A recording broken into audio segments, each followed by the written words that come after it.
Hello and welcome to the Stateside Soccer Show. My name is Jordan Wigan, and with me today is, I'm pulling a ball out of pot A here, Logan Stump. Hold on. You got to determine which location as well. You got to pull from the other pot to see what location Yep, which hold I'm on. going to be placed. It says to the right of me. Okay. Good. I'm glad we figured that out. That was the most confusing thing to me. Like they would draw and they're like, all right, here comes the next draw. And then they're like placing them in each of the spots. And I'm like, Yeah, they have to that's going to place throw me. them. Games. Yeah. And we have to do the red ball the first time because that's what this was. This was the red ball because you're always the host. So yeah, I had no choice but to pull Logan Stump out of there. How are you today, Logan? Oh, I'm great, man. The Nations League Draw over here on the right-hand corner of my screen. I know you've got it on. Yes, Excited that's why I did this opening. Yep. Is that we're in the middle of, we just did the World Cup draw. We've got the Nations League draw going on as we're recording. So I'm sure everybody will know what it is by the time this episode comes out, but we'll react live as we're going over some of these MLS results. It's pretty fun though. Like, I mean, 2 draws in a row. I mean, it feels like we're just a draw podcast. I mean, we're just covering draw. Jordan, I think next we should just start covering draws. It doesn't matter whose country. It's just let's just start covering them. I don't know. It's kind of fun. Yeah. We'll cover all sorts of draws. Yeah. Next, we'll have like a drawing challenge. We'll do a draw. Just do a whole bunch of draw stuff. Maybe drawers. We can talk drawers as well. I mean, anything with those DRAW. But yeah, we're going to be talking some MLS action that just happened this weekend. Sorry, I did cut you off before, but where you said that you had your draw open in the corner, and then I kind of interrupted there. I'm not sure if you were going to say anything else. No, I'm good. I think you and I are still living off the high of what is World Cup coming. And you and I, yesterday, if you haven't been able to check out our YouTube channel, Jordan did a nice thing over there, a couple nice things that I can talk about that. So, but no, I'm pumped, man. I've been listening to those on my way home, and I've been listening to all the playlists. But if you want to kind of fill people in on what we're talking about, that's we got the idea from I don't know what we did. Somebody we were just talking about FIFA songs. TikTok, and yeah, TikTok guy ranked 10 songs, top 10 FIFA songs. He was wrong on about 7 of them. But but I was like, oh, I would like to, I have a playlist of FIFA songs on my phone. And you suggested making a YouTube playlist of it. And I said, that'd be great. So I did it on the Stateside Soccer Show YouTube. And you can just listen. It's called Jordan's Top FIFA Songs. I put like the first 5 or 6 in order, actually, of like my favorite FIFA songs. And then I got lazy and just kind of put the rest up there. But then what I also made, I was in the YouTube playlist mood and made a playlist mostly for myself. But if people are interested, it is soccer games Jordan has been to. And it's highlights of games that I have been to. I think there's about 32 games that I know for sure I was at. There's some I don't remember and don't have tickets of. So those are the ones I've for sure was at, because I usually posted a picture of me at the game or, something like that. And I put them in chronological order. So it starts off with my first ever soccer game that was not indoor, because I've been to Baltimore Blast games. But my first outdoor soccer game was actually MLS Cup 2007. So got to see Taylor Twellman live play. Another thing I found out that was cool is that I went to a game with my friend Dave, and we saw the Sounders at DC, and I got to see Freddie Montero score a goal live. So he's one of my favorite players. So that was cool to recognize. But there's a lot of U.S. games there. There's a lots of Union games on there, and I'll be adding at least 2 more this season there, because as everybody knows already, I'm going to RSL in June, but it looks like I might be going to the Hudson River Derby as a celebration for my 30th birthday. That was last year that I couldn't celebrate by going to Portland. So I'm changing it to going to the Hudson River Derby. It's closer. I don't have to worry about the cost and all that stuff right now. So yeah, I think we're gonna go. My dad and I might drive up there and see that at Red Bull Arena. So that'll be two things, and I'm probably gonna vlog about those. Probably gonna record some video and stuff about my trip up and the game itself and what I think of the stadium and all that fun stuff. So be on the lookout for those. Yeah, and you'll be able to mark off a couple of World Cup games in 2026 when we go. So that'd be fun. Yeah, when we're covering it pitch side, yeah, because they've decided our content is so good. I'm sorry, I was distracted. I was watching like this Nations League. Yeah, the intro's cool. I was like, I love the trophy, by the way. I love the Nations League trophy. It looks great. Yeah. I really do enjoy it. And I like the names on the bottom of it, the rocks that come up out of it, almost like it's like, we're over here on our own little island away from all the other continents. So I don't know. I've always enjoyed it. I like their logo too, like the little spiral looking sundial thing. So I don't know. Looks pretty cool. So, hey, that's a shiny dress or whatever she's wearing. Yep. Some sort of dress or pantsuit. Lindsay Casanelli. All right. But we're going to, so we'll keep you updated on that as it goes. Even though, again, you might already know, but, live reaction's always fun too. You'll see our thoughts as we probably get what I would assume is a very easy draw with some of these teams that are in the Nations League. All right. So we had this weekend, Chicago kicked everything off against Dallas with a 0-0 result. Pretty good for Chicago. They're going to end up still be undefeated. So are the Union. But yeah, they have 9 points, which is a pretty good turnaround for Chicago to start off the season. Any thoughts here on just Chicago as a whole this early on? Yeah, I was reading Doyle's piece that he does one every week where he just kind of fills in different things that maybe we might have missed as fans or just the casual fans that are watching from a distance. And he had written along the lines of the fact that their defense looks a lot better without Calvo. I mean, Cisneros, I think that's how you say that, who's played extremely well since coming over. They kind of fit that back line formation. They kind of need still somebody kind of roaming that middle defensive mid, I think, a little bit more so than what they currently have. But I think they've played defense pretty well, and that's been something that Chicago has struggled with in the past. And, when they've faltered, that's been some of the issues. They've let up too many goals in the back. They've leaked goals. And so far, Jordan, they've only allowed 1 goal all season, which is absolutely insane. And if they keep up this pace, it'll be historic. So, I'm really liking where Chicago is. The biggest concern for me, obviously, is they still don't have like what appears to be that big finisher. And now they're down Shaqiri because he did come off that match dinged up. I don't think there was any kind of update with Shaqiri. I know there was quite a bit of injury news across the league that we'll kind of get into and unravel, including one in Orlando that is not great. But Chicago looking good, looking a lot better than last year. And I'm kind of liking the direction that they're going, Jordan. Having Chabelle go up there who can be a finisher at times. So, it's a good start. I guess we'll see where that leads them later on. But and then kind of flipping around to Dallas, I mean, they kind of looked uninspiring at times. I think their attack's gotten better, but I think that at times still they lack kind of that quality that they really need up front. And I think that, with Jesus Ferreira, you're getting more of a guy that's making plays instead of somebody that's going to finish goals. And with both of them coming back from U.S. camp, I know a lot of them either sat or came in and had some time limited that they spent on the pitch just because of the grind that was the international window. So nothing too much to take away from them. I think Dallas has just been they've been pretty decent to start the season. They're at 8 points. They're in a playoff spot, but really you would think that they would have wanted to get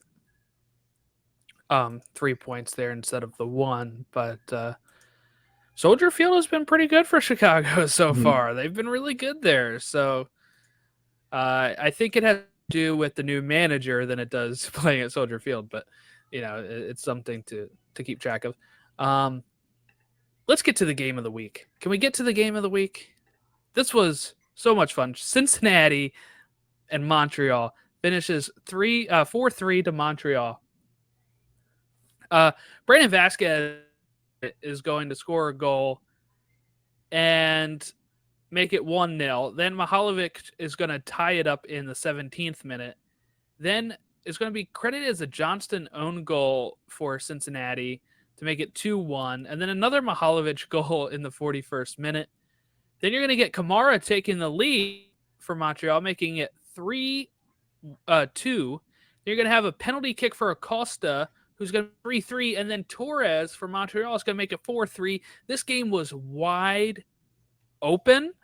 Cincinnati had 18 shots to 9, but Montreal had 57 possession to 42. The shots on goal were 7-6 to Cincinnati. It was just a lot of fun watching them go up and down the field. It seemed like every time you look up at the screen, there was an attack going forward. It was like breakaway after breakaway, and they're punching each other hard. It was like, gosh, I didn't know which one was worse defensively. Like it became that where it just seemed like they were all getting shots at will. I mean, it really was. And you and I were texting back and forth about it, just going back and forth, back and forth, back and forth. I mean, it really was. And you and I early on, I think we're talking about this is definitely game of the week. And I think we were only like 3 goals in. It was like, this is phenomenal. Because, I mean, you usually don't get that out of Cincinnati, right? I mean, they've always struggled to kind of get the ball forward, and they've tried so hard to replace certain numbers in the attack that they've, kind of faltered on, but now they seem to have, at least some attack in behind Brandon Vasquez. And I think, Greg, I wish you could hear us on this one. What about Brandon Vasquez, right? 5 goals, MLS, one of the best, if not, is the best striker right now in MLS. Has 5 goals. He's 20, let's say he's 23, Jordan. And we're looking for a 9. We're still looking for somebody that can put the ball in the back of the net. So it'll be interesting to kind of see going forward if Greg has any interest in calling him into some of these friendlies or international, even the Nations League. So I don't know. Kudos to him. I mean, he's looked phenomenally. Just feels like he knows how to score and when to score. So it's just gotten to the point where they just can rely on him to be that number 9. And really, I mean, Brenner's just kind of an afterthought now, and Cincinnati's kind of looked that way. Jordan, is there concern for like Montreal? Like, I feel like over the last couple of games, I mean, they just seem like they've just not been able to piece things together. Defense seems to be faulty at times. There's huge concern for Montreal. They have 4 points. They're in 13th place out of 14. If Miami wasn't so bad, I mean, they would maybe be bottom. I mean, look at the bottom of the East, though. You also have NYCFC and New England down there. Mm-hmm. But so it is still early, but it's not great. It's not a great start for Montreal after how well they have played last season. They did have a tough start to the season, right? They faced off against Orlando and Philly, I think, the first 2 weeks, and then they faced off against Cincinnati is, I guess, is a good one that they got the win, because if not, they'd have 1 point right now. So it is good that they were able to turn it around, because at first it looked like, Cincinnati had the lead twice, and in just typical Cincinnati fashion, they blew it. This was like a last year Cincinnati game where, how many times did they have like a 2-0 lead or a 2-1 lead and then end up blowing it? Right. And not just blow it to a draw, but blow like a loss is what it always felt like when you look at Cincinnati. So much so that when they score or even have 1 or 2 goal lead, I'm not even sure that they're going to finish the game with a win or a draw. Like, that's how bad it is right now. And this has been different managers. It's been different GMs. Like, it's just like they're snake bit or something. It's going to take some time because they have to keep resetting. But I don't know. It is a problem for Montreal. It's also a problem for Cincinnati. Those are 3 points they could have had. If they had those points, do you know where they would sit right now, Logan? They would sit around 4th or 5th with 9 points. which after how bad they've been the last 3 years would be a really great start and more of a chance of not finishing bottom of the East. Though I really am starting to think that bottom of the East is going to be just Miami. We'll get to them later on here. They're a mess.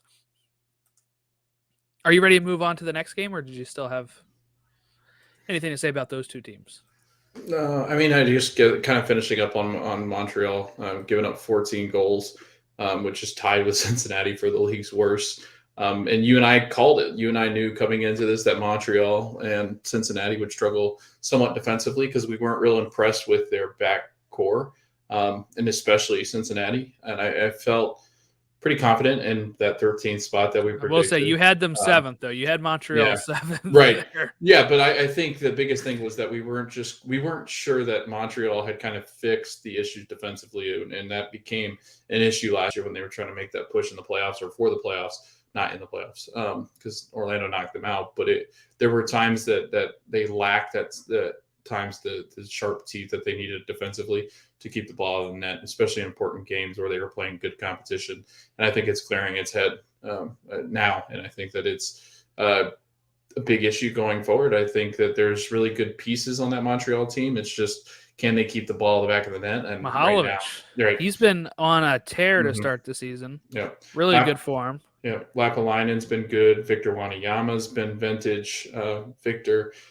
They've had some really good performances from a lot of their guys. Bereza's been pretty good, but it's just been, a spattering of bad defensive plays against teams that they should be handling quite easily defensively, and they just haven't been able to do so. A lot of teams have handled Orlando pretty well defensively, so I don't know. I think it's an issue, and I think it's going to continue to be an issue going forward for Montreal.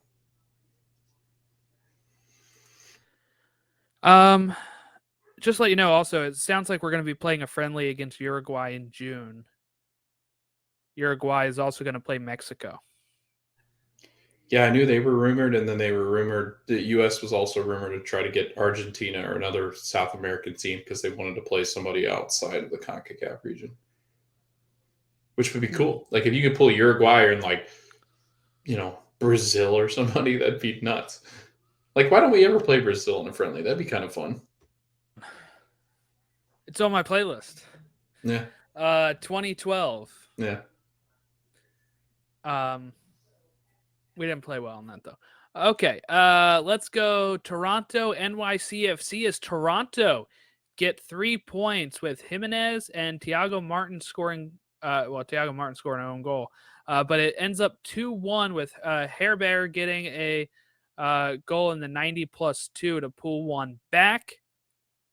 NYCFC had 57% possession. They had 15 shots to 8. They had 8 shots on goal compared to 3. But Toronto get the win. This has to be a big boost for Bob Bradley. We were just talking about how Toronto is bottom of the league, bottom of the East not that long ago. They're now 7th in a playoff spot, of course, obviously, 5 games. But they actually have a game in hand against Orlando, who we've thought been pretty good so far, except for that LAFC result that we'll get to. But they're 1 point behind Orlando with a game in hand. All of a sudden, Toronto's turned it on. I think they had 2 straight wins, which gave them from 1 point up to 7. Yeah, I mean, there's a lot going on in NYC. I want to get back to Toronto, but NYCFC have just been stuck in mud. And I don't know if it's because of the CCL run, and I figure it's got a lot to do with it. A lot of the focus is still on the CCL run, and they'll go up against the Seattle team, who have kind of been in that same boat, but they've kind of turned it around as the season has gone on and progressed, even with some of the injuries that they've had. But I would say, if you're an NYCFC fan right now, you're concerned in the fact that nobody's playing well. Tati's not playing well. Tyus Magno's not playing well. You guys got, injuries in the back. You've got some concerns defensively. Sean Johnson hasn't been as sharp, and he saved you a lot of goals last season. So it is concerning for NYCFC, and going forward, you don't want to be that far behind because you don't want a bottom spot in the playoffs. It is very difficult to win on the road in MLS, and I think you get into that bottom 5 to 7, 5 to 7. that becomes extremely difficult to win in this league. So keep your eye on that. I'm sure they'll be better. But then again, Jordan, you and I talked about this. Once June hits, Tati Castellanos will probably no longer be a Pigeon. So it'll be interesting to kind of see where he goes and what this team does. I mean, Abear has played pretty well since coming back from injury. But again, can you rely on that? We've seen what top strikers in this league with knee injuries and issues have done previously. We'll get to another person that I'm kind of concerned about too. But then, yeah, talking about Toronto, Jordan, I mean, this is the Bob Bradley effect. You called it. It seems that he just finds ways. He figures it out. They just beat the best team in MLS from last year. And honestly, they looked pretty resilient. They looked like a team that was coming into their own shape. And this team is nowhere close on paper to the talent that NYCFC has. NYCFC has probably the best talent in the whole league when you break down their roster. And Toronto hung in there and actually, I thought, dominated. I thought they looked really good. Bob's getting the young kids to play really well. I thought that was a big, crucial, statement that they made, or he made when coming in, is that he was going to rely on guys like Paterasso. It's interesting. They've got a good defense. They seem to have shored up some of the issues there. Jonathan Rosario has played well. Jimenez has played well up front. So, yeah, kudos to Bob, and this is continually showing why he's one of the best coaches in this league. Yeah, it's been it's just crazy. Getting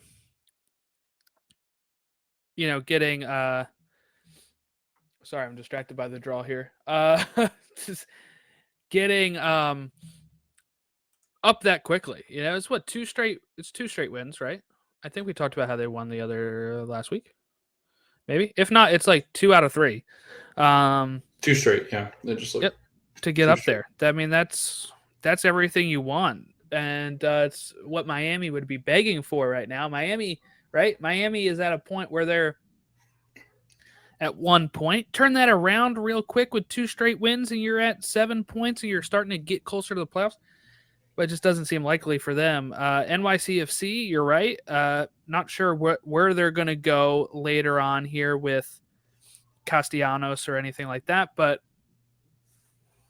it's not looking good for them. Again, 4 points. They're only 3 points back of a playoff spot. It's still so early. Really, the only team out of it right now is Miami, and they're still only 6 points back. So again, it's quick turnarounds that can happen. But yes, early on in this season, just how bunched up everything is still is pretty impressive. I got a question about NYCFC, but remind me when we get to the Revs. Okay. Nashville beat Columbus. Mule scoring in the 28th minute. This was something I don't know if you could say I predicted it, but I said this is what Nashville needs, right? They need to go back to an Eastern Conference team, try to nick 3 points on the road. They go and do that against a team that they're familiar with. And even though they get outshot 19-6, 4-3 on shots on goal, out possession 66-33, they end up winning the game 1-0. Exactly how you draw it up, right? Yeah, I had your narrative going in my head. Literally, I was watching the highlights again. I was watching the highlights again on YouTube, and I was like, Jordan called this. He's like, they need to go. I could just hear you going, they need to go back east to get a win and get back right. And it exactly what happened. I mean, their defense looked dominant. It looked like a very, what do you call it? Help me. Words are hard today. Stereotypical. There we go. It was a very stereotypical Nashville win, wasn't it? I mean, it was slam your knuckles in the door, make them bruise, and just shut them out. And they did this without Walker playing the whole game. So again, man, this Gary Smith Nashville team just seems to understand exactly what's going on defensively. They were without Dax McCarty. They were without Walker Zimmerman. I mean, those are 2 staples and right in the middle of that backbone of that defense. So it just, I mean, kudos to them and kudos to Gary Smith to go into Columbus and pull this out, because Columbus had been playing pretty well. They were starting to look like that team that we kind of maybe saw probably playing from last year, or predicted that we were going to see last year, but didn't. But Nashville had different thoughts. But then again, Jordan, here's a question for this one. I'm just kind of interested in. Is this kind of like what it shows about the cream of the crop of the West? Like they come into these bigger teams in the East and just kind of shut the door on them, and in like an away situation where probably had no right to win the game. It's tough because they didn't really outplay them or anything. Yeah. I think it's just kind of more of a, I guess, how good defensively Nashville was to not give up a goal, which is their strength, right? Mm-hmm. But when you also look at it and say, well, while the West is usually a stronger conference, last year's MLS champ was the NYCFC. Yeah. The year before that was the Crew against Seattle and Portland. Both of those teams, those strong Western Conference teams, lost to what a lot of people thought were maybe lesser teams. Mm-hmm. So it really is just that you can never figure this out. Whenever you think you figured it out, it changes or does something unexpected, which I think is something that draws more and more people to it, right? I mean, we have people that we've had conversations with, like Chris Smith, who is British, Yeah. and barely watches the Premier League and watches MLS because it's just so much more engaging. It's more entertaining because there's just, throughout this whole season, look, like I said, Miami, while they're 1 point, they're the worst team in MLS right now, can conceivably turn around. They're not going to be mathematically eliminated until probably October, or late September. They're going to be in it mathematically for a while. So it's just so much fun to say, look at what this can cause. And you look at it the same thing with NYCFC losing to TFC, and you look at it with Nashville getting bombarded on the road, but just hanging in there enough to get it. And, that moves them up to 10th place with 7 points. They're only 1 point out of 4th place. They're 3 points out from 3rd. Nashville. That's how bunched up the West is right now. It goes 13 points, 11, 9, 8, 8, 8, 8, 8, 7, 7, 6, 6, 4, 2. That is the West right now. Mm-hmm. Lots of 8s, lots of 7 and 6s, and then, the cream of the crop, LAFC right now. Atlanta steals one on the road at Audi Field with Moreno scoring in the 90+4 minute. And I think there was also something out today that Ozzy Alonso tore his ACL. Yeah. Oh, we got our first draw here. This is League C, though. Okay, so not as important right now. But who was that? Group A is B. I'm trying to figure out who that is. And then Group B was St. Kitts and Nevis for League C.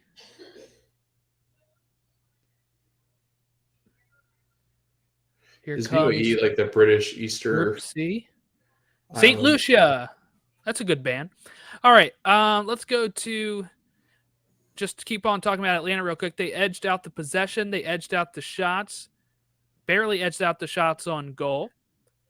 But DC has been having some problems at Audi Field recently. They sit 8th place, but their record at home is 1 win and 2 losses, no draws. So not the ideal. best start at home. No. And a team that played pretty well at home. You didn't want to go to DC last year. But again, like you said, this just talks to the variety of results that you get depending on the year. Like it's shocking to me, and still will be and always will be, just how unpredictable this league is. This was the team that was running people crazy last year. Now they can't run anybody crazy. So it's just the difference between last year and this year is eye-opening. Like if you came over, Jordan, I'd love to just hear the perspective of like a British person coming over and after watching the Premier come to this league and go, oh yeah, NYCFC won it last year. They're owned by the City Group. Like they'll just run this thing for the next couple of years. And then all of a sudden you look at it and they're like one of the worst teams in the league right now, like as far as performance and form. It's just mind-boggling. But if I had confidence in anybody, it would definitely be Aaron Losada, right? Like you and I talked about this time and time again last year. We just kind of felt like there would be times where we'd be like, okay, maybe the wheels kind of come to a halt here, but they never did. I mean, it just felt like he just kept going and going and making adjustments. And I feel like while the quality's not there, I still believe in his system, and I still believe that if he does get players, it might not be this year or this summer, but next year. I've got the utmost confidence in a guy that seems to have really kind of found his footing here in the MLS and could really kind of take off as a coach that we start to know on the world stage. It'll be interesting to kind of see how he kind of turns this thing around, because I think DC, if he can make DC a playoff contender this season, that's a lot, because I think this team is just not that great. So it'll be interesting to see what he does over the next couple of months. All right, yeah, the groups for League C are almost done. So I guess they'll go C, B, and then A. So we'll probably know the U.S. results near the end here. Guess what? There was no musical number in this one, and no. Could we interview everybody picking a ball out of the group? That's important that we interview all of them. Logan, now you played for a team about 50 years ago. What was your thought when the name came out of the ball? Well, see, the country was named something different, Jordan. So I really don't have any kind of Yes, I played for Yugoslavia, but that's not around. Right. I played for East Berlin, but they tore the wall down, and that got confusing. So, but I do have a question about going back to MLS. Atlanta United, Jordan. I saw a tweet going out today, and it made me start. I did ponder it. Do we ever see a Joseph Martinez year again? Was that it? Like, was the year that he did that where he went absolutely nuts? Like, I know he's not going to go crazy, but have we seen the last of Joseph Martinez really tearing this league apart? Yeah, I think you asked this a few weeks ago too. Yeah, I hope not. Yeah, but even if so, the fact that they sit third in the East they've got a good is team. still really good right now. Right. Even losing Alonso to an ACL is not going to stop this team. I think that they are really good. And I mean, looking at the top of the East right now is Philly with 13, Red Bulls with 10, Atlanta with 10. If Red Bulls are good this year and I go see a Red Bull game against NYCFC, that'd be pretty fun. Just saying. I'll wear my Terry Henry jersey. I have to fit in. I can't just go there wearing Union gear. I'd probably get tossed out. Let's talk about the Red Bulls. They beat the Revs 1-0. Frankie Amaya got a red card in the 73rd minute. 90-minute own goal for Polster, giving Red Bulls the lead. And then Buxa getting a red card in the 90+4. So a game that had nothing going on for the first 70-some minutes, gets 2 red cards and a goal in the last 15 minutes of the game. Revs were the home team at Gillette Stadium, 66% possession. They had less shots, 12-11. They had equal number of goal. But what is going on with the Revs? Ask me a question about them and about NYCFC. But also I need to ask you a question. Did Matt Turner have frostbite or not? Because so this is he said he didn't. Bruce said he did. Yeah, tendonitis, right, or something like that. Yeah, he did. Bruce says he did. Yeah. I don't think he actually did. I think Bruce is speaking out of his ass or whatever. Yeah. And Matt Turner has no reason to lie. It's not even on the same foot as what his regular injury is right now. It's just people are making such a big deal about how it is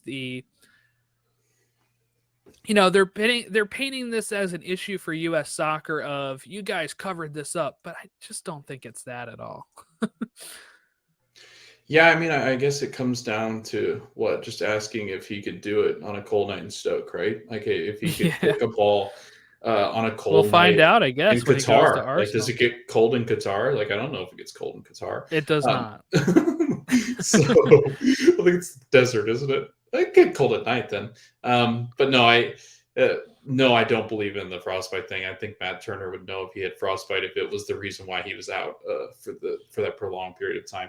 Jordan, I am thinking it's more of Arsenal looking at them going, please don't play him. Because what if, Jordan, I know this is wild, but what if Arsenal is actually considering that he might be a contender for that number one spot? And they're saying, okay, listen, don't get him hurt. And it might be very much precautionary. Like his foot might be fine. If it's tendonitis of the foot, that tends to just go away with time. Well, You he had can't really do tendonitis anything. in one, I think, Yeah. and then he actually like broke something in his right foot when he was.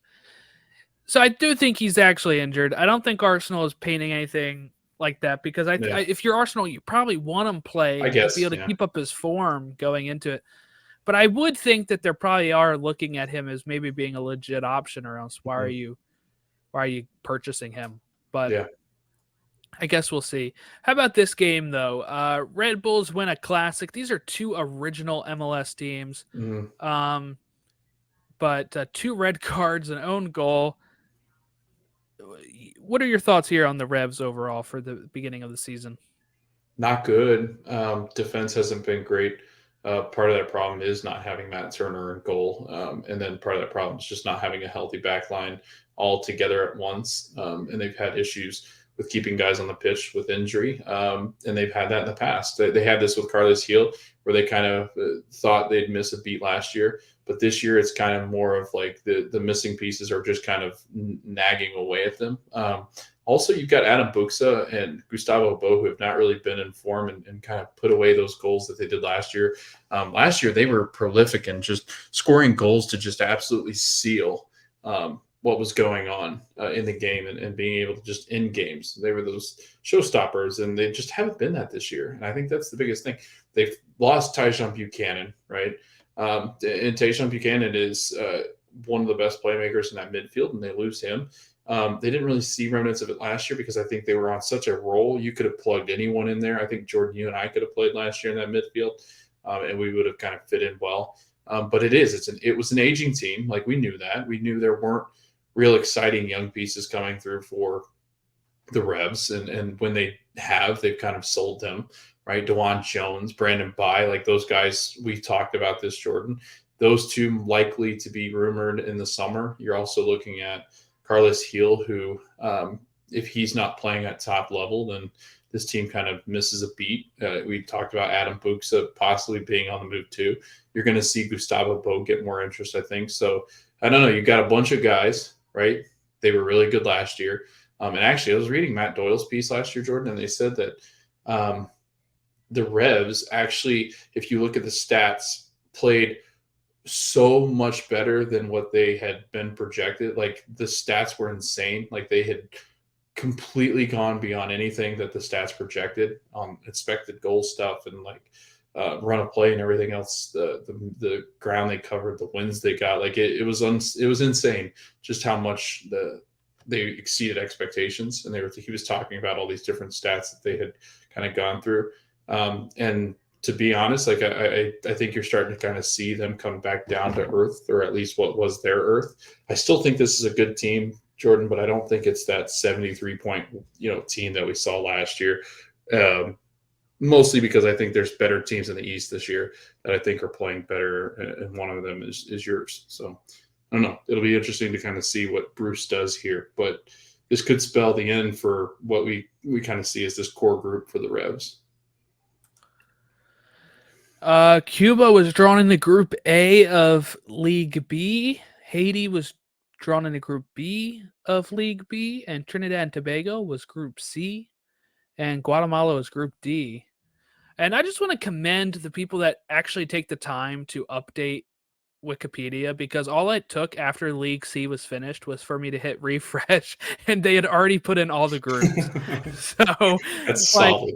That is really solid. Whoever is sitting around who's like, I got to be the first one to update the CONCACAF Nations League thing, I commend you, because I would be one of the ones to do that if I knew how to really update it as well. But yeah, they go ahead and beat everybody to it. Okay.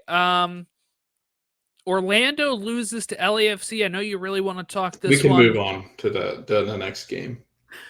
Brian Rodriguez scores in the 24th minute. Pato equalizes in the 36th. And then Murillo gets a 38th minute goal. And then it goes back to tying João Matino, 45th. And then Sanchez in the 51st. And then Opoku in the 90+3. This was at Exploria Stadium. This is the one you wanted to go to, but then it was storming, so you didn't. So Are you happy you missed out on, or would you have enjoyed a 6-goal game? No, I would not have enjoyed this at all. Only because it was pouring down rain, and the TV didn't do it justice of how hard it was raining all day. And I hate watching games in ponchos. It's just not it. Like it's like being in an oven, especially here in Orlando. Like it gets humid, so I just no. And then I'm glad because the result wasn't one that I don't care if they score 90 goals. If my team loses, I don't think that's very fun. It's kind of like baseball. If you lose the game 11-10, that's no fun. It's a little bit more exciting than like a 1-0 win or a 0-0 draw or something like that. But it had the makings of Orlando actually beating LA in the first half. Like it felt like Orlando controlled the pace. They had most of the possession. They had most of the shots on goal. They had most of the shots on target. It just seemed like they had the ability to kind of pull this out, but it was almost like LA had too much talent, and then Orlando's defense faltered. And the reason being, which is huge, is that Antonio Carlos went down with what appears to be and is being reported at Jordan as a torn hamstring, which would put him out for the remainder of the year, which is what it sounds like. They said that there's nothing confirmed from the team because they're still going to run some more tests, but somebody had tweeted out today that they had heard that the team had expected the worst and that the training staff had diagnosed him as having at least a torn hamstring, time period unknown, but it seemed to be 4 to 6 weeks is what they were, or 4 to 6 months is what they were hinting, which would be absolutely crushing blow to this, center back pairing between him and Robin Janssen. Robin Janssen's really good. Schleichel's really good. I think Rodrigo steps in and plays pretty well, but he's no Antonio Carlos. I mean, Antonio Carlos, you're looking at one of the best center backs in this league. So it's tough to lose AC. That defensive back line, Jordan, you and I talked about it. Can they stay healthy? No, they cannot. And it seems to have bitten them again. They need to go out now, I think, and spend some money if they can in the summer to bring in a center back. I just don't know where you're going to find a center back. So it'll be interesting. Really kind of sad. Facundo Torres wasn't there for most of those games, but he came back in this one, played pretty well. I about said he wasn't there this game, but he was there this game. But yeah, Cara played well. Pato played extremely well. That was exciting. LAFC has Carlos Vela, so that's a big difference. Brian Rodriguez was really good too, Jordan. Cherundolo seems to have fixed whatever issues that he and Bob had, because I know Brian had some issues with Bob. Bob didn't really like him. He kind of fell out of favor. They had some issues. Cherundolo's been really good, huh? 13 points. Like supporter shield. Yeah. I was just laughing again because literally as soon as the last ball came out, I refreshed this thing. It was completely filled up for League B. Was it really? Yes, on Wikipedia. They're like, I don't know how they're doing it, but they're doing it so quick. Good job. All right, let's get to Philadelphia versus Charlotte. Philly wins 2-0. Carranza, 4th minute in, and Gazdag in the 46th minute. Carranza, what a pickup so far. He's, I think, like 2 goals and an assist, or an assist and 2 goals. I think a goal and 2 assists. I know. I just said the same thing twice, didn't I? Yeah, it was a goal and assist, or a goal and 2 assists. Yep. That's what I was checking. Yep, a goal and 2 assists. Listen to this. He had 1 goal as a Miami player last year and 2 goals as Miami player the year before. He's already passing production by being involved in 3 goals. Mm-hmm. So it might be Matt Doyle or somebody said it might be Miami's best DP signing, and he goes to the Union. Gosh, I'm just so impressed with the Union, man. Like I do it every year or every week. 3 straight results. The first time in history they've ever won 3 games. They've ever had like 3 games in a row with the same score line. Yeah. So they're like, okay, Brendan Aaronson's not here. We kind of have a weird run last year where we can't win at home, where we've always won at home. Then we kind of turned around and made that push for the playoffs, and then looked like probably the team that was going to represent the East had not all those COVID cases happened, Jordan. I think they beat NYCFC at home. It was at home, right? Yeah. It was at Philly. Yeah. Would have beaten them then. And then, but then we're like, okay, let's go get this guy, Daniel Gazdag. Okay, he was decent last year. It was like, okay, he's coming into the league. 4 straight games with a goal, Jordan, to start the season. Yeah. Like it must feel good to be you. Like it must feel good to know that even though your owners don't break the bank, they are going to be these like persistent winners for what could be the foreseeable future because of just the young talent they stack up. And then like these random dudes they just find in the middle of nowhere where we're not, you guys don't shop in the South American region. You seem to shop in the European regions where things aren't quite working out with guys that might be South American. It's because of Ernst Tanner, because he comes from over there. He was a executive over in Germany, and he's able to he has connections over there. He's able to find players over there and able to kind of turn everything around, quickly. So really we had Ernie Stewart before that, and it was not as good. And now he went to the U.S. men's national team, and now here we are with. So that's the issue. Might be one of the issues. Okay, here we go. Group A, Mexico goes to Group A in the Nations League. Mexico. So that means we cannot be drawn in there. We're in pot 1, I believe. So we should be B, C, or D. So yeah, we can't be in there with Canada or Costa Rica. So it's going to be. So we can draw Panama, Jamaica, Costa Rica, El Salvador, Honduras. I want to find out where these games are going to play at because I want to go to one. I mean, it seemed like they were all out west, weren't they? Oh, are they? I don't know if it says. I was trying to. Denver was where we played last time because we were playing at Mile High. Canada, Group C. So we should be Group D then if they did the draw right. Like I almost dropped the ball. Yeah. Get it? Because like. I got it. All right, let's go. San Jose versus Austin, which finishes 2-2. Goonies never say die again. Max Cerruti in the 11th minute. Jerussi with a PK in the 52nd. Austin has a 2-0 lead at San Jose. Then Abobasi converts a penalty, and then Cade Cowell scores 2 minutes after that to make it 2-2. San Jose had more possession. They had more shots. They had more shots on goal. So Austin has been really improving this year, but San Jose just get enough here to get it. But Austin up to 4th place with a draw, and San Jose with got their second point of the the season. The first one was in another Goonie style comeback against the Crew, and that's it. That's their 2 points. Yeah, collect a point on the road. I mean, that's the. Oh, Jamaica drawn in with Mexico, by the way, and Panama with Costa Rica. Good, keep them away from us. So we should get El Salvador or Honduras. Give us Honduras. We're El Salvador. Oh, that's perfect. Those are great. Never mind. Good. We have an easy draw then. I don't know, man. Martinique, have you ever seen them play? I haven't, but maybe somebody has. Honduras goes to Canada. We get El Salvador. See, we go to the World Cup, Jordan, our head gets big and we start paying off these guys to weighted balls. Yeah. Any thoughts on San Jose or Austin? Yeah, Matias Almeida out. I'm going to keep pounding the table until that happens. They should have lost this game, Jordan. Like, that's how bad it was. Like, they should have lost this game. Like, they had so many shots and so many shots on goal, and they couldn't convert.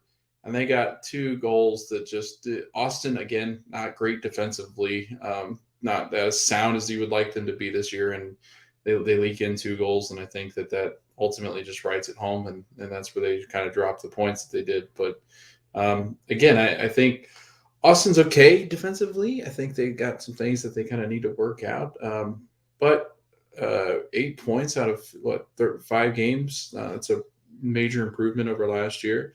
I don't think this is a punching bag team anymore. So I don't know. They're coming up out of it, Jordan. So it'll be interesting to kind of see where they go in the future. But yeah, nothing really to say about it. Sebastian Giroudi's really good. Suriname goes with Mexico and Jamaica. Martinique goes with Costa Rica and Panama. And now we'll see who gets Group C with Canada and Honduras. It is Curacao. Curacao. So we get Grenada. Yep, we get Grenada, which is ranked 25 in CONCACAF, I guess. Is that last? No, last is 41, it looks like, with British Virgin Islands.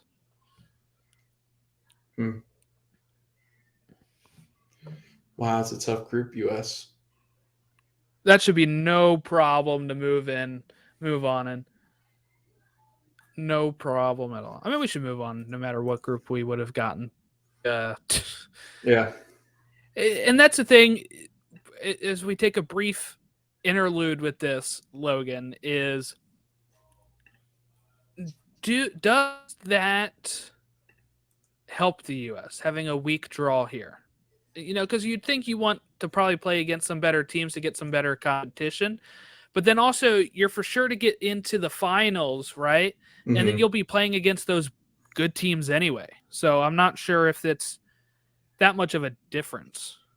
Yeah, here's my thing. Like a lot of these guys are going to be playing their European teams. I mean, we have players on really good European teams, so there's not really much missing there. This is like their off time too, so we don't really want to break the bank and break them while we're in the process of trying to figure out who could be on this World Cup qualifying team. I think you're going to get to see some of the MLS guys play too. I think Greg is obviously going to call in a lot of those guys that he's kind of called in. He said he's going to call in the whole squad, so we'll see. But I think you're going to see a deserved break for some of these guys. Like, I don't think Pulisic's going to play all these games. I don't think, if he does, he spot here, spot there. But I do hope, and this is what I hope, Jordan, this is where I hope that Greg takes the opportunity to pull in some of these guys that are like on the brink and plays them in meaningful minutes in some of these group games. I'm talking like Luka. I'm talking guys like PFOC. Can we figure out if that's actually going to happen or if that's not? Can we find out if Ricardo Pepi can kind of find form again? This would be a good run of games to try to get him back into form. Josh Sargent, can we pull him back in to see what maybe he's got? Maybe we're missing something there. That would be great, wouldn't it? It'd be like a full circle of Josh Sargent ended up being like the starting 9. But again, get guys like that. Like get guys in this, like Shaq Moore, Eric Palmer Brown, Carter Vickers. Like pull those guys in and see maybe this is, a possible option going forward, because I mean a lot of these kids are picking up injuries and we've got to find people that can replace them in case something like this happens in November. And let's just reiterate what this does for Nations League, right? So if you win your group, you qualify to the Nations League finals, which would be the going to the semifinal and then going to the final after that. And you also get CONCACAF Gold Cup qualification. If you finish second in your group, you get CONCACAF Gold Cup qualification. If you get third place in your group, you get advancing to the CONCACAF Gold Cup preliminary rounds, and you also get relegated to League B in the Nations League. So then Nations League B, they get if they finish in the top of their group, they get promotion to League A, and they also get Gold Cup. If they finish second in their group, they get Gold Cup preliminaries. If they finish third, nothing happens because they have groups of 4. And then the fourth team goes relegation to League C. League C, the only thing that happens is the top team gets promoted to Nations League B, and they get to the Gold Cup preliminary. So that's how that is working out for these CONCACAF nations. It's a good idea. I do like this better than just having friendlies all the time. Like, give me something that gets, instead of just having the qualification be the way that we learn how to play on the road, we'll be learning that stuff on here. And I think it will be different than when you said Denver. That was just, I think, the final for the Nations League as a whole. Yeah. I'm assuming these games should be home and away, I think. So we will probably have some games that are picked by us here. put us in the hostile situations. Like I want to be in hostile away games, like that, just to Yeah, we've prepare had this it too game. easy with everything being here, Hmm. for sure. Like let us, like the Panama game was. I mean, we fell right into place, and luckily that happened for us. But like, give us like, I mean, when we start to get further into when is the second? Like, when is the semifinals? Those are those in Next June? June. Next June. Okay. I was gonna say because that like those games will be interesting, but like I don't know, just give us like some hostile environments on the road, playing at some of these places where people are going to be like, let's beat the U.S. It's a lot of fun. Like going to El Salvador would be great. So send us down there. Let us play. Let's get Yeah, so ugly. we played home and away in League A last time, and we had Canada and Cuba in our group. So man, we have a really much easier group. But we played at BMO Field in Canada, and then we played at Audi Field in DC when it was USA versus Cuba, Mm. and then they played at Exploria for Canada USA. There's chances, man. There's chances we're going to be playing where stadiums we can go to. So back to MLS. Minnesota loses to Seattle 2-1. Reynoso gets the lone goal for Minnesota in an 82-minute penalty kick. João Paulo, 38th minute, great goal scored by João Paulo, and then Kallman in the 49th minute own goal to give Seattle the victory here in Minnesota, as Seattle sits ninth place with 7 points. They're one below Minnesota. Really, Minnesota could have got a little bit more space there. They would have had all the way up to second or third is where they would be sitting right now, but they sit eighth. So kind of some missed points there for Minnesota at home. But what you needed from Seattle, jumping from 4 points to 7, and now only 2 points away from third place, they're rebounding. It's how it's going to be. Any thoughts between these two teams? Reynoso doesn't look the same as he has in the past, so that's kind of concerning if you're a Minnesota fan. He hasn't been that, knight in shining armor that you really need, especially Minnesota. I think Robin Lod hasn't been fantastic either, so it kind of has been a slow start for Minnesota as far as performing. They've won 2 games, drew 2 and lost 1. But the games again that you drew, like you'd like to pick some points up off of that, or maybe some 3 points off of that. You and I talked about it, and we talked about it extensively. Can Armaria really, propel this team forward? You and I are pretty much in the consensus of saying no. I'm afraid that this is where that Minnesota team deserves to be 5 through 7. Like, I think that's realistic right now with everything that is going currently. I just don't see this team being that special outside of that. Now, Seattle, on the other hand, they're really starting to kind of pick their heads up from a really abysmal start. You're getting guys back from injury. You've got Nico Ladero, who I think Jordan is starting to look a lot like his former self. I guess if you had any concerns with Seattle, it'd be kind of that center back pairing. Can they stay healthy? And then you got to also look at, I think, Rusnak, who's not quite fit into that system with Schmetzer yet. But again, you have to give a guy a year. And that kind of sucks because he is such a high-profile player. But it really does take a player in soccer to kind of get his feet wet and play here with a system like Schmetzer's to really kind of fit in, coming from an RSL system that's not that similar. So, no concerns here for Seattle, I think, except just the injury concerns that Seattle normally has. But if not, then Jordan, they're really starting to pick up the pace. All right, Vancouver beats Kansas City. Raposo in the 73rd minute. Is that Reynoso's brother? Yeah, this Raposo. Was at BC Place. 52% possession for KC. Vancouver edged them out on shots. KC edged them out on shots on goal, but KC still struggling. They're at 11 points. They're at 11 place, 6 points, only, again, 2 points or 3 points out from top 3 and 7. So they can still turn around. Vancouver sits with 4 points. Getting that win moved them from 1 point up to 4. So definitely a needed win for Vancouver. You don't want to sit on 1 point too long. I'm looking at you, Miami. Anything about these two? Brian White's back. Came back this weekend. That's exciting. U.S. men's national team hopeful. I'm just trying to find a 9 at this point for us. Like, I really am. It's really dreadful to watch. But no, I Brian really think White's Pepe back. would be it if he Yeah, I do stayed at too. Dallas. Yeah. Going to Augsburg is Augsburg not helped. really, really wrecked him. Yeah. And that's why I said you have to be careful where you're going when you World Cup year, right? Mhm. I mean, he might play himself out of it. Yeah. And now we're looking at Sargent, who's been pretty good for Norwich recently. Right. Could get a shot. I think he could.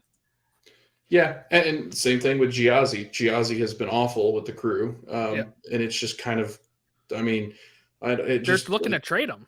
Yeah, it's just like a tailspin. Like him, I mean, Matthew Hoppe, like this time in Nations League last year, we were looking at him as a viable option. He's disappeared off the freaking map because he never playing starts. in like Spain on an island.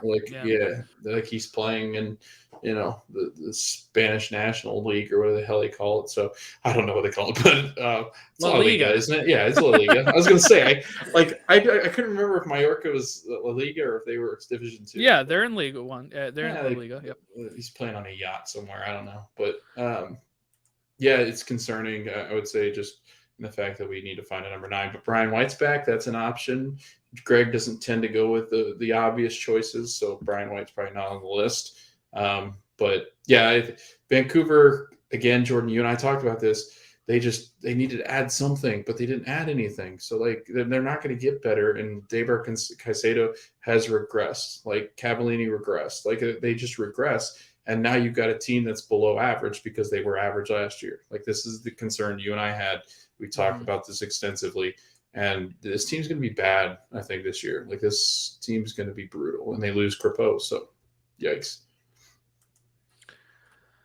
All right. Colorado drew with Salt Lake. Ruiz had a penalty kick for Salt Lake in the 45th minute, made it 1-0. Abu Bakar scoring in the 56th minute to make it 1-1 for the Rapids. That puts them, Rapids are in 6th and RSL in 2nd with 11 points. Pretty good for both of these clubs still at this point in the season. And I apologize. I think I did not have them. I had Rapids 8 and I had RSL at 9, which could still happen. But yeah, I think I gave them maybe not enough credit here.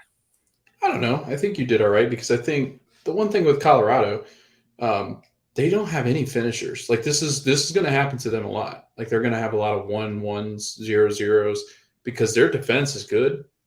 We talked about how good they were defensively. Keegan Rosenberry kind of leading that charge, but then you've got, the issues of Cole Bassett no longer being there. Don Badji's gone. So like who's going to score? And that's a major concern. They don't have the finisher and they need a finisher, right? I mean, my cat's here. She's willing to join. So if the Rapids want to give her a call, she's always kind of over the shoulder, playing behind me. So, but yeah, like you said, Jordan, I think where you and I have them, RSL and Colorado very well could end up in those kind of spots because I don't think they don't seem to have that extra gear that they might have had last year. So I don't know. Guess we'll see. It's really early still. So, we're just kind of overreacting here, but I do think there's some concern with their firepower. Speaking of fire, not Chicago. No, dumpster fire. Miami is losing 3-1 to Houston. Quintero in the 49th minute, Fafa Picault in the 57th. Higuain pulls one back in the 66th. Fafa Picault scores again in the 90+3. Miami had more possession. They had more shots. 22 shots, Logan. That's the most shots I've said today. 22 shots to 11. 5 on target.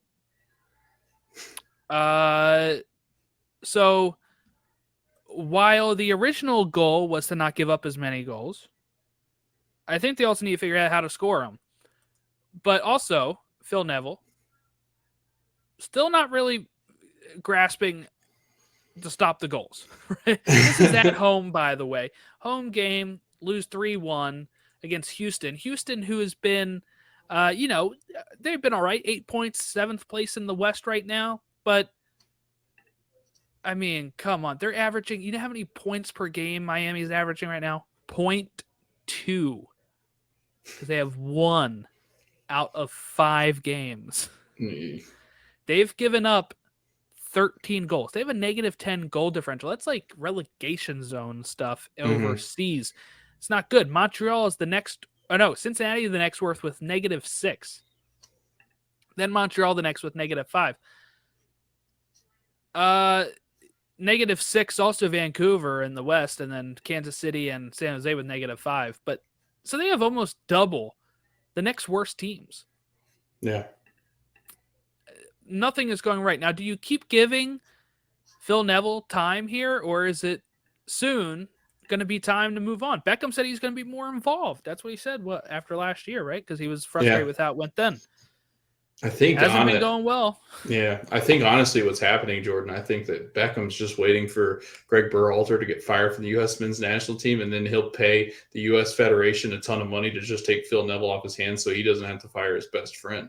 Like, it does get to that point, right, though, where it's awkward to go down the hallway and go into Phil's office and go, I know you've been successful in doing this with the women's national team in Canada, but, like, dude, like, this is brutal. Like, you don't know how to, I mean, we don't know how to build a team, and you don't know how to get them to play. So this is not really a match made in heaven.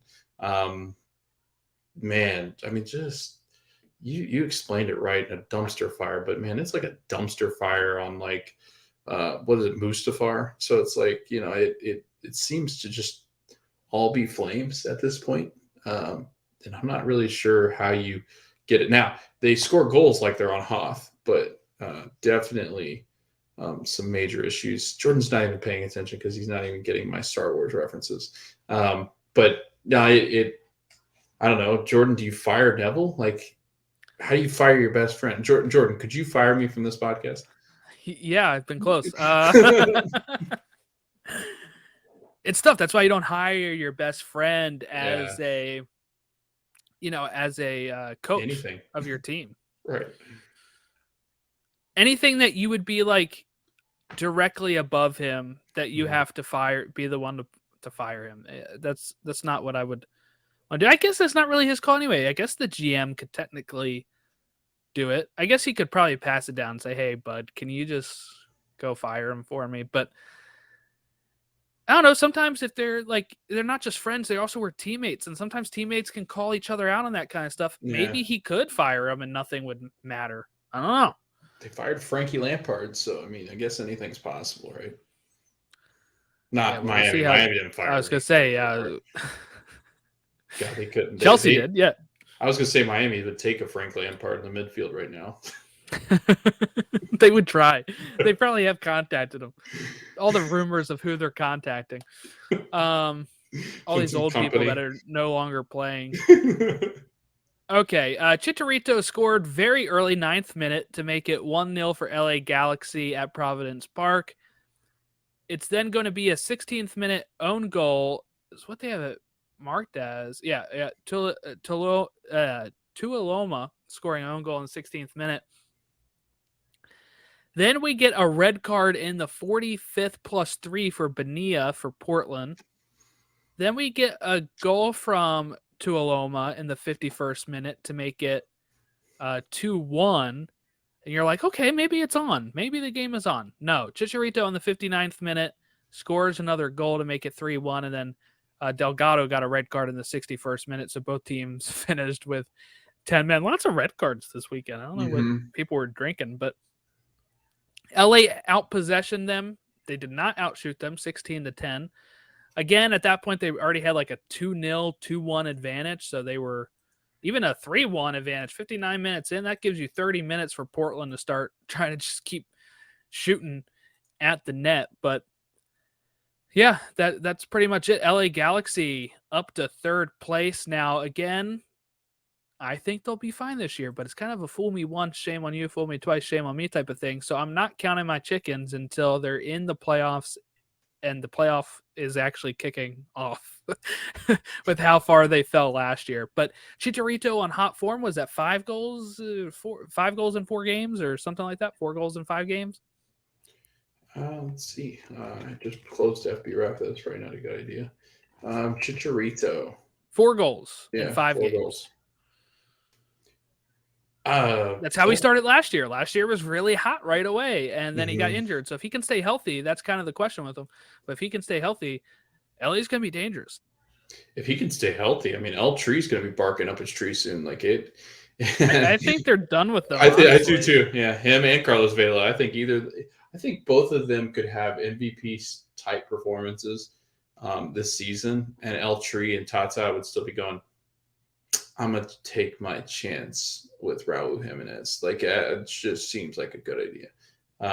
But yeah, no, what you said, Jordan, if they, again, Galaxy can be very, very good. They kind of short up the defense issues too. But they can be really good if Chicharito can keep form and keep, his fitness up. But that's a big if. Like, that's a massive if. He really, I mean, it's hard to imagine Chicharito playing more than 25 to 26 games. And that's, that's ultimately where it ends up. Like, I think that if you get 25 to 26, you're pretty happy with that result for Chicharito. And then it does seem like if he does get hurt, his form just completely goes to crap. And I think it's older age. Like, you just can't bounce back quickly enough. So again, I'm rooting for him because I do love him. Like, as much as he is an El Tree guy, as much as he was a United guy, he's really hard to not cheer for. Like, he is probably the easiest person to cheer for in this whole league, just because I love him. He seems so friendly and he's always emotional. Like, if they ever interview him, did you hear him when they were booing him at the end of the game? And he was like, "I love that. Yeah, I love that sound." Yeah. He's just having a ball. He's loving being the villain for some of these teams, and it really is night and day different from before Greg Vanney was there when he was not performing. And part of it was injuries, part of it was the weird 2020 season, but then Vanney comes in and just, has kind of turned this team around. It's unfortunate they didn't make the playoffs last year, but again, I think a healthy Chicharito they probably do. And then how much he was scoring last year was just, he seems to really be enjoying his soccer again, which is great. Yep. And their biggest thing was coming into this year, could they kind of shore up some of those defensive issues that they had last season, and without Jonathan Bond standing on his head. And they've only allowed 5 goals over 5 matches. It's a goal a game. They want to get that down maybe just a little bit, where they're kind of conceding underneath a goal a game, and they'd be like a cup contender. This is that kind of team that could make that kind of run. And they're also that team, Jordan, that could go into the summer and say, hey, Chicharito might be on his way down, but maybe we throw in another 9 beside him, another striker in beside him. Or maybe we add in a really dangerous midfielder. Because you imagine this team had somebody like a Hani Mukhtar type profile. This team would take off quickly and tremendously, right? It would be out of this world entertaining. And I think that's kind of what they're missing, is kind of more of those creative pieces. But again, the Galaxy have a ton of money, and they've got the bank account and the draw to do it. We've seen guys like Zlatan play there, Gerrard play there. Donovan played there. It is a high profile place, and it just takes that one signing to make this team like their rivals down the street. So, this could be fun. I'm hoping Galaxy gets somebody good. Could you imagine that if it was Galaxy and LAFC that kind of take over the helm from the Timbers and Sounders, and even the Sounders come up and play well? It'd be like, oh God, what great football that'd be. So let's get to our match of the week preview. It's time for the match of the week preview. Arguably the biggest game of the week is Wednesday, Seattle versus NYCFC at Lumen Field on FS1. It also says on FS2. That's odd. FS3 as well. I guess in case if they decide to start randomly playing a basketball game in the middle of darts, they can move them over. That's leg 1 of the CONCACAF Champions League. Then on Saturday, we have Orlando versus Chicago on Univision, TUDN, and Twitter. We have Miami versus New England. two teams not in good form right now, but New England should move that on. That game is unfortunately on ESPN. I'm sure ESPN is very thrilled about that. At 4:00, we have New York Red Bull versus Montreal. 6:00, we have Union versus Columbus Crew. 7:30, we have Fox has it today, man. The El Tráfico. This is probably for sure game of the week. LA Galaxy versus LAFC. And I think they said if everybody's healthy, it'd be the first time Vela's going up against Chicharito in one of these. Yep. Isn't that great? RSL versus Toronto at 8:00. Dallas versus Colorado at 8:30. 8:30 also has Houston and San Jose. Kansas City versus Nashville is also at 8:30. Vancouver versus Portland at 10. And then on Sunday, we have Charlotte versus Atlanta at 1:30 at Bank of America Stadium on ABC. And then on FS1, we have Austin versus Minnesota. So besides El Tráfico, what is the game that you're looking at here to say, I need to sit down and make sure I watch that? Definitely the rivalry that is brewing between the two southern cities, the big boys, in Charlotte and Atlanta. I mean, those are two cities that have never liked each other. They don't like each other when it's Hawks Panthers. They don't like each other when it's Hornets. Or no, that's the wrong teams. When they don't like it when it's the Falcons and Panthers, Hawks and the Hornets. This team, I mean, it's going to get ugly. Like these teams don't like each other. The southern cities don't like each other. One city's always trying to best the other. And it's in Charlotte, and they've given them a hard time. Dude, I remember, Jordan, you and I talked about this when it was approaching that number that they were going to beat the record, and they did beat the record from Atlanta. Atlanta fans were more upset about that than the games that they were opening up with. Like it was insane. The amount of attention that Atlanta fans were paying to Charlotte, but I think Charlotte does the same. Charlotte's more invested right now in the fact that they've got a new team, but they're looking over their shoulders saying, I want to be them when I grow up. And that's huge. Like this is a big game. I don't think Atlanta's playing superbly. They're playing well, but I don't think I guess they're not unbeatable here in Charlotte. Like I think Charlotte could get one up on them. Could you imagine starting out that rivalry if Charlotte got 3 points over them and then didn't have to see them until later on in the season? Like that'd be a lot of fun. And I think ultimately, I think this team becomes a good rival for Atlanta. I think Charlotte, we've kind of been impressed with some of the stuff they've built. Ben Bender looks great, so I can't wait to see this matchup between Mr. Bender and company and Swiderski and Joseph. I hope can maybe bang in a goal or two. So looking forward to that one. But are you looking forward to another one that maybe? Yeah, this one's really jumping out to me. Miami, New England. I'm just kidding. Yeah, right. What are you interested in, like in that game? Is that more of like just to see if Miami stays on 1 point again? I guess no. I actually, this is going to sound dumb because they're not highly ranked right now, but I'm looking at SKC versus Nashville. Yeah. Nashville, they got their 3 points in Columbus. They're coming back. They're going to face an out-of-form SKC team in Children's Mercy Park, by the way. But can they grab another 3 points and set themselves even more right, as this is their first year through a tough Western Conference? They got the points from the Eastern team they needed to get. Can they get 3 against a Western team that's really struggling right now? Or is this a perfect opportunity for SKC to bounce back as well? So I think that one's very interesting if we're not looking at El Tráfico. But 7:30 on Saturday, I'm hoping nothing comes up because I want to be sitting around for that one. Yeah. Union Crew would be good too. Just mark that one on the calendars. I don't have to go into depth about that one, but the Union. I'm already marking that down as a 2-0 win. Okay, I'll jump on board with you on that one. That'll be 4 in a row. 2-0 win. Yeah, 2-0 win for Union. Let's put some money on it. Let's make it fun. But yeah, I enjoy some night drive with the Union. Yeah. Best team in MLS, Jordan. How you feeling? I'm feeling pretty good. And you know what else I'll say? Is I'm feeling pretty good about this Nations League draw because we have Mr. Like the phenom guy, right? He's like the LeBron James of soccer. Yeah, we have the LeBron James of soccer. If Greg really does call in his A team for these games, the Avengers, that he wants to because he wants to prep for the World Cup, which he should. Yikes! It could be some heavy score lines.